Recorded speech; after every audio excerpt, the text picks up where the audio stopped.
Cuan, cuan, we be getting money.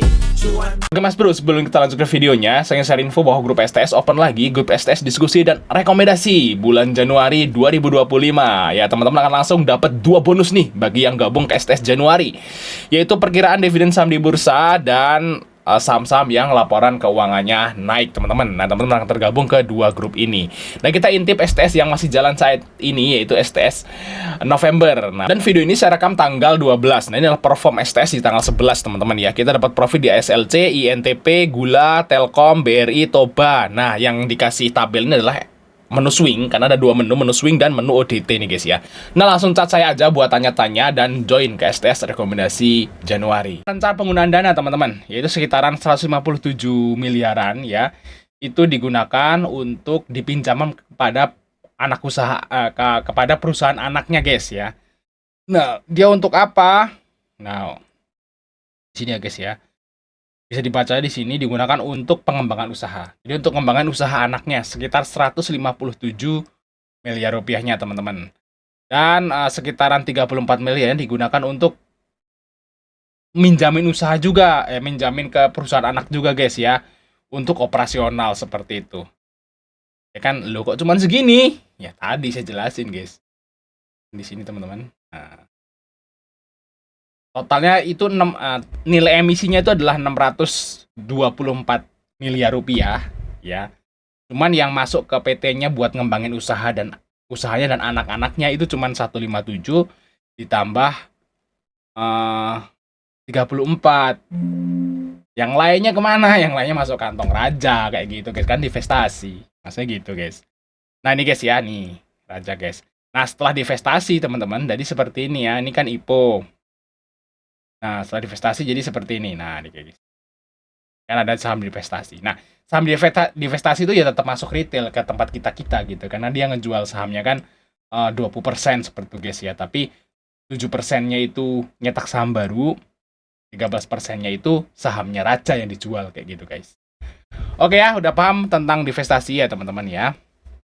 Oke lanjut ya, nomor 23 udah, nomor 25 teman-teman. Nah, ini adalah sekilas tentang asetnya dan labanya teman-teman. Kalau kita lihat di sini untuk equity-nya ini dalam dolar ya guys ya. Nanti udah saya kalikan 16.000 teman-teman. Nah, ini ya, tuh. Kalikan 16.000 ya. Mungkin beda kalau dolarnya kan naik turun. Tapi saya pakai 16.000 yang saat ini gitu. Nah, kita lihat di sini teman-teman. Nah, di sini kita lihat jumlah ekuitas teman-teman di sini. Nah, ekuitasnya kalau kita lihat sempat naik signifikan di tahun 2023 ya, dari 11 juta dolar ya naik jadi 27 juta dolar guys di tahun 22 ke 2023. Mantap ya. Cuman hutangnya juga naik banyak juga seperti itu. Jadi wajar lah seperti itu guys ya. Nah, kalau kita lihat dari profitnya. Nah, ini profitnya Ratu ini luar biasa besar teman-teman dibanding dengan modalnya. Bahkan saya hitung tuh ROE-nya tembus 70%. Luar biasa guys, saking besarnya ya profitnya dari saham Ratu ini guys ya. Kayak gitu ya, mantap sekali profitnya tuh, tebel banget lah pokoknya. Oke lanjut ya, kita nomor 28 teman-teman ya. Nah di sini ada kebijakan dividen teman-teman ya. Ratu itu akan membagikan dividen tahun depan langsung. Ini kayak gitu sih ya.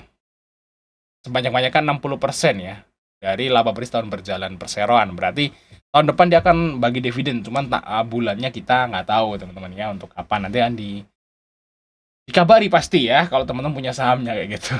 60% maksimal guys, lumayan karena profitnya tuh gede ya si Ratu guys. Jadi dividennya harusnya lumayan guys. Oke kita lihat ya, lanjut nomor 35 teman-teman. Nah selain divestasi tadi teman-teman, IPO ini nggak ada lock. Ini ya kita lihat ya. Ya, mana ya? Nah ini divestasinya 13% ya, udah ditulis di sini. Terus di sini pembatasan teman-teman. Nah ini pembatasan ya. Bla bla bla bla bla. Sehubungan dengan hal tersebut tidak terdapat pemegang saham perseroan yang dilarang untuk mengalihkan sebagian atau seluruh kepemilikan saham yang dimiliki sampai dengan 8 bulan ke depan. Jadi nggak ada lock, teman-teman. Jadi raja kalau mau ngeguyur dari pertama juga bisa, selain dia divestasi 13%, yang mau ngeguyur lagi juga masih bisa, guys ya. Hingga pada tanggal profesor diberhentikan tidak terdapat pihak yang dilarang mengalihkan ya, semuanya dilarang. Tapi di sini ada di sini guys ya. Berdasarkan sini bla bla bla Hapsoro nih guys ya. Akan ya merupakan beli bla bla bla bla dalam suratnya dia tidak akan melepas pengendalian atas perseroan setidaknya 12 bulan. Teman bisa lihat di sini, tidak akan melepas pengendalian atas perseroan setidaknya 12 bulan. Nah, teman lihat sini, ini kalau udah IPO kan seperti ini bentukannya, terus saham raja kan 80% kan. Nah, syarat untuk jadi pengendali itu apa sih?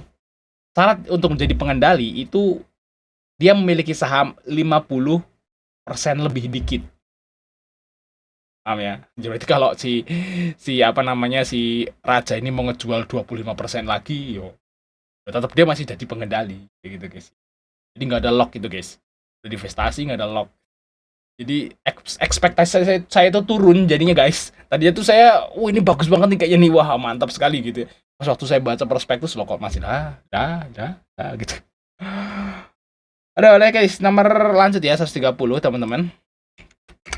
Nah kita lihat, nah ini juga, yes, perseroan ini atau ratu ini karyawannya sampai itu guys, 7 segini. Ya dia itu kan perusahaan holding ya. Jadi sebenarnya ratu ini induknya dan dia punya 2 anak usaha gitu ya. Yang kerja tuh 2 anak usahanya ini guys. Makanya ratunya cuman karyawannya sampai 7 gitu ya.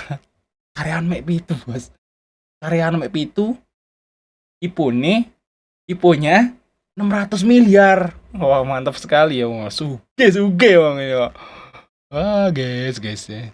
Nah ini guys ya, ini ratu itu punya 2 anak usaha guys, yaitu ini ya, RETJ ya, perusahaan anak, dan perusahaan asosiasinya PJUC. Ini kontribusi pendapatan ke ratu tuh si RETJ itu adalah 58% nih guys ya. Namanya tuh Raharja Energi Tanjung Jabung ya. Nah, kepemilikan saham 99% dan PJUC itu 49%. Jadi sebenarnya si ratu ini nggak kerja guys. Ini cuma holding doang, jadi induk usaha. Yang kerja ini adalah 2 perusahaan ini. Seperti guys ya. Oke lanjut ya, itu nomor 134, lanjut teman-teman. Oh iya, ini kegiatan usaha dari anaknya ya berarti kita ya. Nah, di sini ini ya, PT Raharja Energi Tanjung, ini dia kerjanya ngapain nih, guys ya. Nah, ini adalah pertambangan minyak dan gas bumi. Ya, si RETJ ini. Nah, yang kedua itu apa nih? Sebentar. Nah, nih yang PJUC itu kegiatannya adalah pertambangan minyak bumi dan gas alam. Nah, sama ya, jadi dua-duanya itu hampir mirip. Mungkin tempatnya aja yang berbeda, yaitu pertambangan minyak bumi dan gas alam. Oke, udah jelas ya di sini teman-teman. Kita akan lihat ke bagian valuasi yang udah kita setahunkan teman-teman di sini. Harganya 900 sampai 1150 teman-teman. Untuk harga bukunya itu adalah 132. Nah, tadi nilai nominal berapa tadi nominalnya? Nominalnya 10. Berarti udah naik banyak ya. Berarti perusahaan ini memang untung guys. Makanya nominalnya itu lebih kecil daripada harga buku. Nah, berarti PBV-nya berapa? Kalau deal di 900 IPO-nya, PBV-nya sekitar 6,8. Ini termasuk premium ya, termasuk mahal teman-teman ya untuk IPO si saham ratu nih. Untuk pair-nya itu 9 ya guys ya. 9 kali. Lumayan oke, masih di bawah 10 untuk pair-nya guys, karena emang labanya itu besar ya. Nah, di sini untuk hutangnya ini 142%. Ya, hutangnya lumayan gede teman-teman ya, di atas 100%. Untuk ROE-nya ini yang bener-bener istimewa guys. PT ini ROE-nya istimewa banget, yaitu sampai tembus 71% ya. Mungkin bisa lebih nih, karena saya cuman kalikan 2. Kalau di tahun 2023 itu beda jauh guys ya. Mungkin aja nih bisa 70, 80, atau 90% untuk ROE-nya. Nah, sebenarnya sih nggak masalah juga. Saat perusahaan itu nyiptain ROE segede ini, ya nyampe 70-80% seperti itu, terus dia jual PBV 6-8 kali, itu wajar-wajar aja, masuk akal sebenarnya guys. Cuman masalahnya di awalnya tadi guys, yang ada divestasi, dia nggak di lock, seperti itu guys, itu yang jadi masalah sebenarnya. Nah untuk market cap-nya sekitaran 2T ya, 2,2 sampai 2,9 T. Nah kesimpulannya gimana teman-teman? Untuk kesimpulannya sih yang pertama, UE-nya tuh istimewa guys, dua-duanya. Jelas bagus. Perusahaannya juga bagus banget. Ya, ini perusahaannya bagus guys. Perusahaannya bagus, labanya tebel jumbo ya. Untuk valuasi sebenarnya masih masuk akal dengan harga segini ya. Dengan PBV 6 tapi ROE-nya sudah tembus 70% lebih. Nah, tapi guys, yang bermasalah adalah ada divestasi dan nggak ada lock. Gitu guys. Jadi sebagian besar dana IPO itu masuk ke kantong pribadi atau masuk ke saham raja. Nah, jadi yang diuntungin besar itu malah saham raja guys sebenarnya. Saham raja dan pemilik saham raja atau Pak Hapsoro Happy tadi, Pak Happy Hapsoro tadi. Ya, itulah yang mungkin itulah yang membuat ya saham raja itu naik begitu tinggi. Karena dia akan dapat keuntungan sekitaran 350 M lebih ya saat Ratu ini IPO langsung masuk ke kantong mereka. Kayak gitu guys ya, langsung dapat cash segede itu di saham raja ya. Dan ini yang kita itu nggak dapat info. Coba kalau ini saya udah dapat info 2-3 bulan yang lalu, saya mungkin akan all in semua saham ke beli saham raja gitu. Tapi ya kita nggak tahu, kita baru tahu saat prospektus ini diterbitkan kan, saat ada divestasi saham raja tersebut. Yang diuntungin saham raja tuh guys ya, IPO ini. Dan kesimpulannya gimana untuk ikut apa enggak nih? Ya mungkin saya akan ikut, tapi ekspektasi saya turun guys. Ya mungkin awalnya tadinya saya mau all in gitu ya, masuk cepet gitu ya. Nah, gara-gara ada divestasi ya mungkin saya akan jadi kurangin gitu, jadi ya mungkin 1/4 ya, 25 sampai 30 kayak gitu guys. Nanti kita lihat nanti. Biasanya kalau saya beli itu saya akan bikin video guys. Tunggu aja. Kalau MDI saya nggak bikin berarti saya nggak beli IPO-nya guys, seperti itu ya. Oke, sampai ketemu di video berikutnya.